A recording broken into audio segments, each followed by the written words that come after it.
இன்னைக்கு இந்த வீடியோவில் நீங்கள் எதை பற்றி தெரிஞ்சுக்க போறீங்கன்னா, வரக்கூடிய சித்திரை மாத பிறப்பு, தமிழ் மாதம் பிறக்குது இல்லையா, சித்திரை மாதம். அந்த மாத பிறப்பு அன்னைக்கு நீங்கள் நான் சொல்கிற மாதிரி செஞ்சீங்கன்னா உங்களுக்கு எந்த விதமான கஷ்டம், நீங்கள் என்ன நினைக்கிறீங்களோ அதெல்லாம் நிறைவேறும்.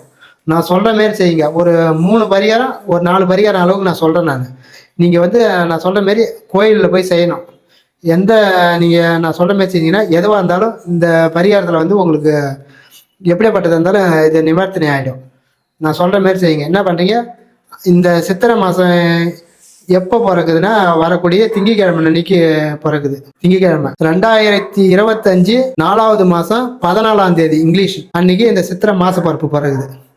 நீங்கள் என்ன பண்ணுறீங்க, சிவன் கோயிலுக்கு போயிட்டு உங்களுக்கு என்ன விஷயமா, எந்த காரியம் உங்களுக்கு வெற்றிகரமாக நடக்கணும், எது உங்களுக்கு கொஞ்சம் இடைஞ்சலா நினைச்ச காரியம் அப்படியே தடைப்பட்டுனே போகுதா, அது வந்து உங்களுக்கு வெற்றிகரமாக நடக்கணும், நீங்கள் நினைத்ததை நடத்தி கொடுக்கணும்னா நான் சொல்கிற மாரி செய்யுங்க. சிவன் கோயிலுக்கு போயிட்டு நெய் 1 லிட்டரு, விபூதி நல்லா சுத்தமான விபூதியை வாங்கிக்கணும். 1 கிலோ, 1 கிலோ வந்து குங்குமம், ஒரு 1/2 கிலோ அளவுக்கு வந்து சந்தனம்.